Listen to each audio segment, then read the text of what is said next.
The night the door locked behind her, the hallway smelled like stale beer and pine sol, like a bad attempt to scrub something that wouldn't leave. Maya stood on the peeling linoleum with her backpack and the shoebox that held a photo of her mother, a pencil case, and 2 folded t-shirts. She was 12 and small for 12, all elbows and defiance, and a mouth that had learned to press itself into a straight line when adults disappointed her. "Dad?" she tried, voice careful as stepping around glass. The chain clinked on the other side. She heard the scraping sound of a bottle on wood, then his breathing, thick, like it was dragging a weight. "Don't," he said. "Don't you knock like you live here. You don't." Her mother's sweater, the yellow one that still held a ghost of lavender, peeked from the box. The sweater had been too big when her mother was sick and too big now, but Maya had learned to fold things that didn't fit into spaces that did. "It's late," she said through the door, adding the please she had learned changed nothing but kept you human. "Please." He swore. The deadbolt slid. The porch light went off, then on again like it was thinking about choosing a side. The door opened only as far as the chain would let it. Her father's face was sleep-creased and slack. He'd shaved 2 days ago. The stubble made him look older, not younger. Behind him, the living room couch sagged like a tired mouth. "Your mother's gone, and now you." He stopped, looking around for a word he couldn't afford. "I can't carry this. Go to your aunt. Go anywhere." "My aunt moved to Ohio," Maya said. "You signed the paper." He blinked. The bottle knocked against the door and made a dull, hollow note. "I can't," he said, softer, not to her exactly but to the air. "I can't. It hurts." The chain slid back. The door swung shut. The lock turned and settled like a final period. Maya stood there with the weight of the shoebox in her hands and the weight of a new shape of night on her shoulders. The porch light went out for good. She took the stairs one by one, careful not to stumble, and dropped the box. Outside, the block was a grid of dim windows and distant TVs, an occasional siren the neighborhood's lullaby. She thought of the station, warmth maybe, noise at least, and started walking, the shoebox tucked beneath her arm like a fragile animal she was trying to keep alive. The downtown station never slept. It dozed with one eye open. Trains shrieked in and out, brakes dragging metal against metal until the sound turned teeth to chalk. The air tasted like iron dust and old coffee, like rain trapped forever in concrete. The night security guard wore a neon vest, and the kind of patience people get paid too little to practice. Maya found a bench with 3 cracked slats near a pillar that smelled like bleach and urine. The light overhead buzzed as if it were arguing with itself. A woman in a janitor's shirt pushed a mop with slow authority, making wet commas that tried to tidy the floor's story. The vending machine blinked red numbers at her. $2.50 for water, $2 for chips. In her backpack, $3 bills and a handful of coins chimed their small chorus. Her stomach had been a polite ache since afternoon. Now it was a protest. She assessed the trash can like a scientist. Clear bag, layers visible, a calculus of risk. At the top, a sandwich cradled in its paper, a bite taken and then doubt. She lifted it out, checked for ants, for mold, for fate. The bread was soft still. "Gross," a passing teenager announced, eyebrows raised for an audience that wasn't there. "Mind your business," Maya said, not loud, just with a spine. The boy shrugged and moved on. Announcements boomed overhead in that voice that belongs to no one. Arriving on track 2. Delayed on track 4. Keep your belongings with you at all times. She kept her shoebox tucked against her ribs as if anyone might mistake it for trash. When the janitor drew near, the woman paused, as if deciding whether to say something motherly, then didn't. People were bridges, sometimes, and sometimes just islands you passed while swimming. Sleep came like a poorly stitched blanket, too short, rough at the seam. The tile under her folded hoodie bit at her hip. The bench's 3rd slat had a nail that made a point and kept it. Every time she drifted, another train announced itself with a horn like a dare. She dreamed in flashes, her mother's voice humming a song that had no words, her father's hand big and careful when she was small, a grocery store aisle where the cereal boxes stacked up into a wall so high the ceiling disappeared. She woke why. He appeared as a shape first, a pile of coats with a person inside, moving with the slow, mechanical dignity of someone who had learned to keep every small thing he still owned. His beard was a gray thicket, more tied than hair, uncombed and stubborn as winter grass. His eyes, when they found hers, were not unfriendly. They were careful. "That your bed?" he asked, nodding at the bench. His voice had gravel in it, and maybe a little church. Maya took stock. Distance, exits, security guard 2 pillars down. "For now," she said. The man had a grocery cart with one squeaky wheel. It carried a sleeping bag, a military green jacket hung cockeyed, a dented thermos, and a plastic bag of dented fruit. "You're too young to be here," he said. "You got people?" "I'm not a you people situation," she said, because sarcasm was armor. "And no." He parked the cart, so the handle kissed the pillar, and lowered himself to the floor like a building settling. "Name's Leon," he offered. "More and less." "Maya," she said, "because names are currency, and sometimes you spend them to be seen." "You always talk to strangers?" "Only the ones who look like they're trying not to disappear," he said. He opened the bag and produced an apple, red where it wasn't brown. He held it out. "Maya, I'd it like it might ask for something later." He made a small oath with his empty hand. "I ain't poisoned many apples lately." The corner of her mouth went up despite herself. She took it. The bite was mealy but real. "What's your story?" he asked. She flicked a glance at the shoebox. He didn't follow it with his eyes the way people who want to take do. He looked at her face instead and waited. Waiting is a kind of respect. "House happened," she said, a shrug doing the heavy lifting. "Then no house." "Those are the hardest verbs," he said. "Happen and unhappen." "Why are you here?" she said. "Debt," he said, as if it were a person. "Made friends with a bottle and stopped paying rent to my life. Life evicted me. Been at this station a long time. Long enough to know which benches don't have the nails that bite." She studied him, the way his hands were nicked with old work, the way he kept a kind of neatness even in ruin. She could feel her instincts arguing. Trust is a luxury. Loneliness will bankrupt you faster. She took another bite of the apple and didn't answer. Rain came hard in the afternoon, drumming on the roof ribs so loud it rewrote the announcements. Maya and Leon sat under an arch where the wind couldn't quite reach. He produced a paper cup with a hairline crack and poured hot water from the thermos into it. The steam smelled like old tea leaves and something bitter. "Share," he said. "It's not good, but it's warm." She wrapped her hands around the cup and imagined heat traveling up her arms into the cold rooms in her chest. "You said a bottle," she prompted. "You have a family?" "Had," he said. He rubbed at a scar on his knuckle like it was a bead on a rosary. "Daughter, named Rochelle. She'd be about your age now if time were kind. Time's not. I left before she could remember me as anything but that man who made the door slam. Thought I'd come back fixed. Fixing took too long. Where is she?" "Somewhere better," he said, and there was a cracked porcelain honesty in the way he said it that prevented further questions. He nodded at Maya's shoebox. "And you?"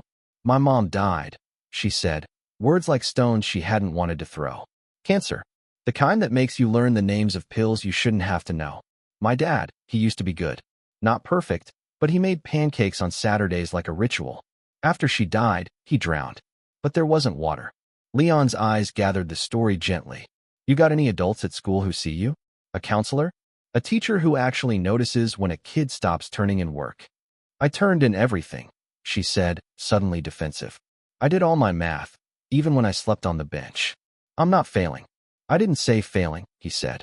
"I asked if anyone sees you." "Miss Keller," she admitted. "She's the kind of teacher who keeps granola bars in her desk and pretends it's because she forgets breakfast." "You could tell her," he said. "She'd call Child Protective Services," Maya said. "And then I'm a file, and then I go somewhere with a list of rules printed on the wall, and I lose the shoebox anyway." Leon's gaze flicked to the box and back. "What's in it?" "My mom," she said. He nodded like he understood. Sometimes a photograph is a house that fits in your hands. The station had its ecology. People with keys and people without. People who moved with purpose and people who moved to keep from getting noticed. And then there were the ones who hunted, not for food, but for the feeling of teeth. They came at dusk. 2 men with the hungry look of people who had broken too many small promises to themselves. One wore a navy parka with duct tape on the sleeve. The other had a face like a map folded wrong.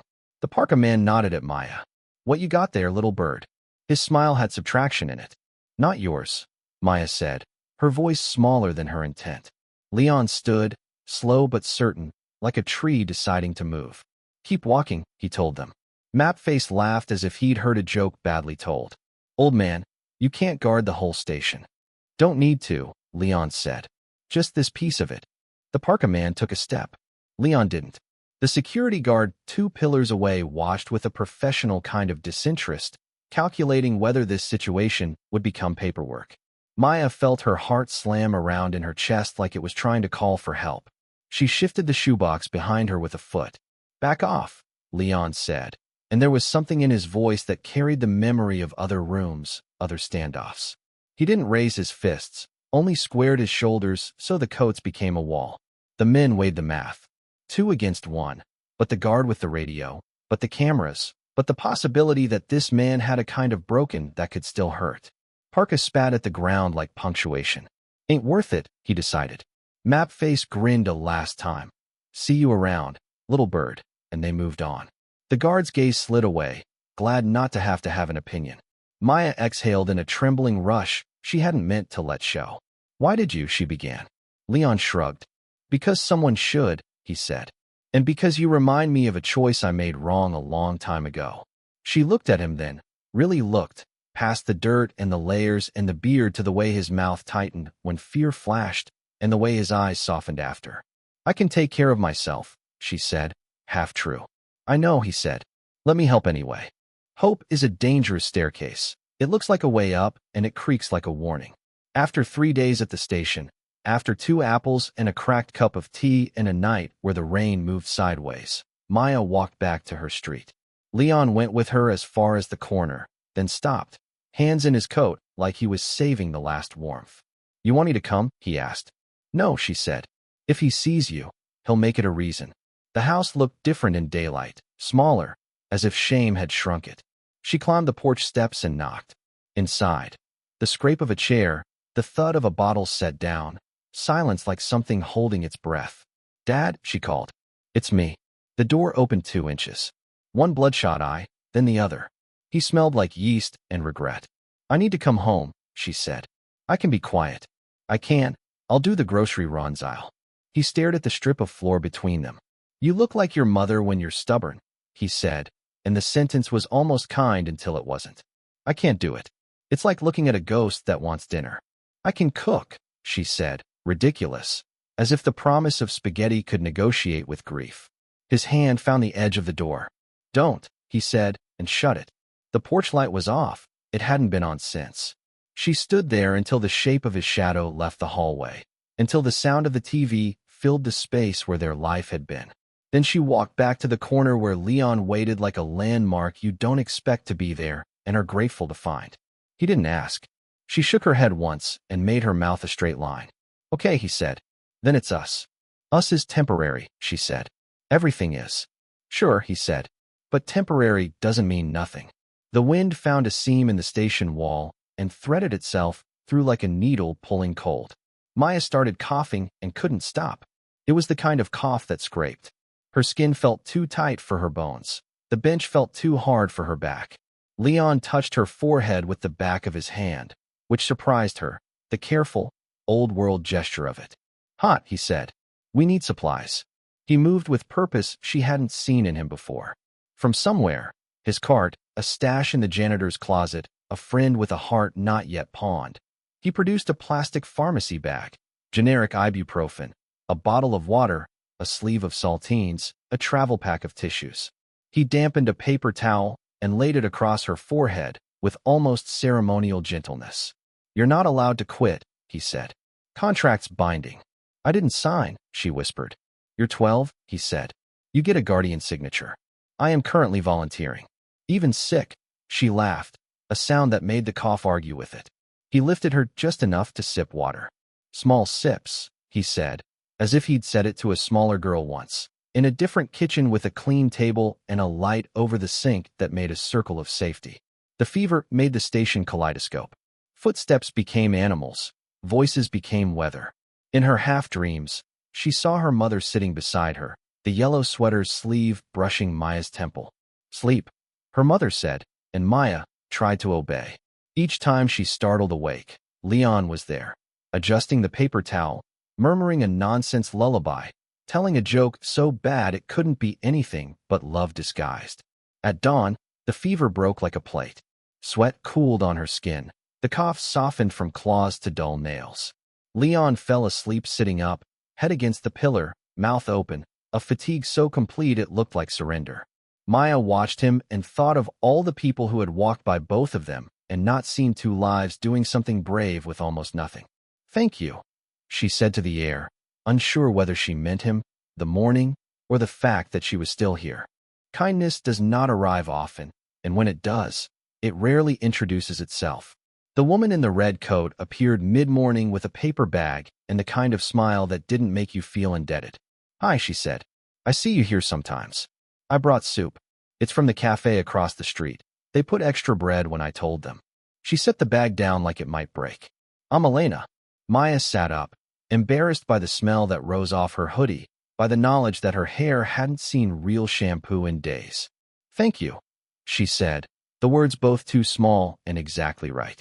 Leon watched Elena with the skepticism of someone who knows that help often comes with strings you can't see at first. But when Elena turned to go, he said, "What's the catch?"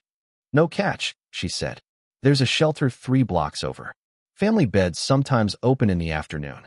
They don't split kids from guardians. If you want, I can walk you." Maya chewed bread in careful bites, considering the geometry of trust. Shelters meant rules.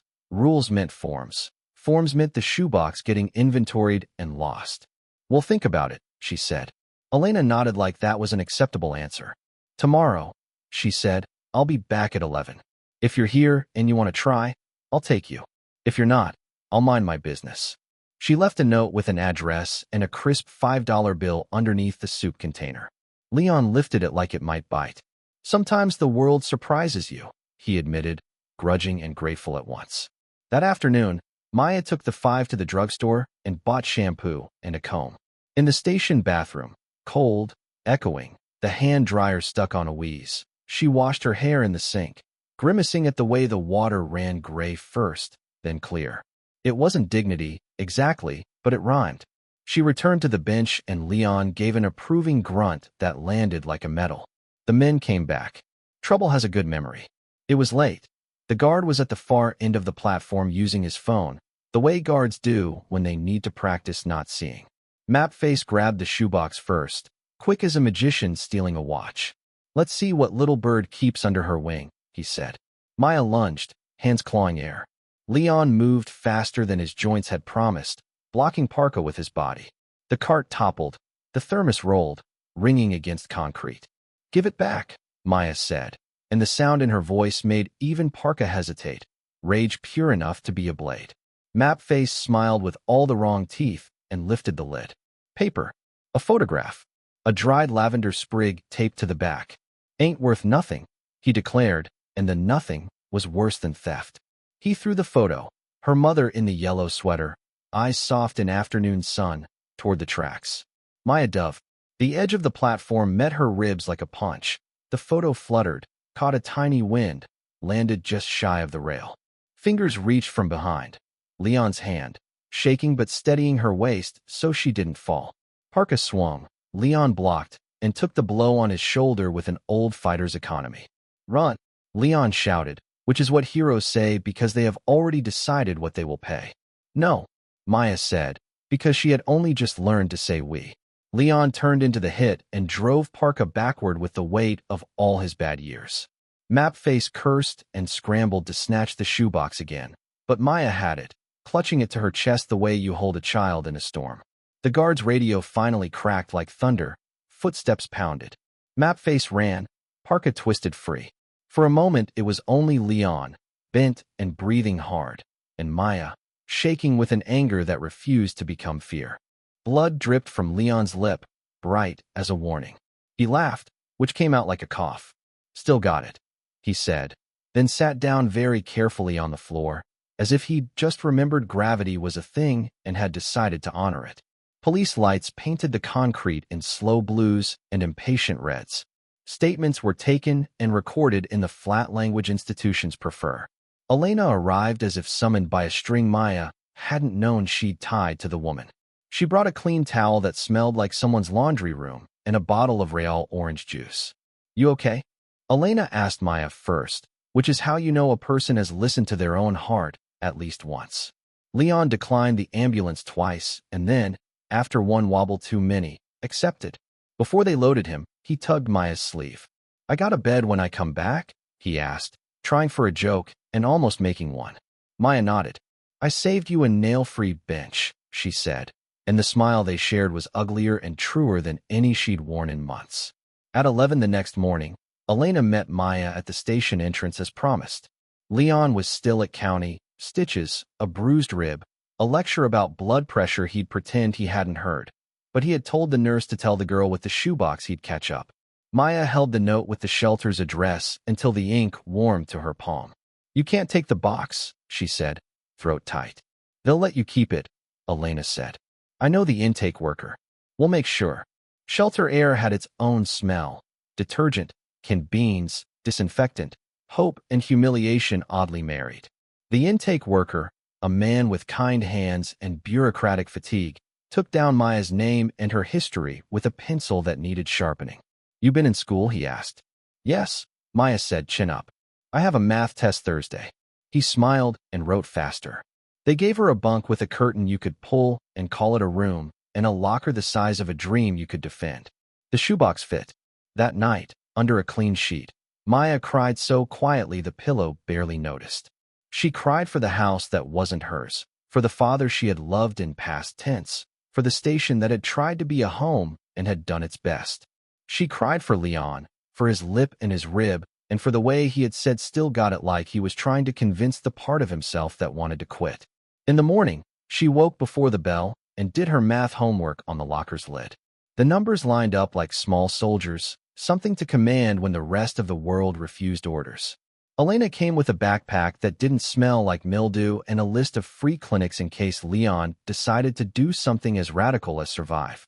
A week later, the station looked almost the same. People made the same mistakes in the same places, trains sang the same rough songs.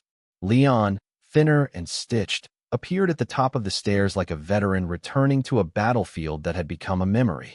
He found her outside the shelter with Elena and the intake worker, papers in hand.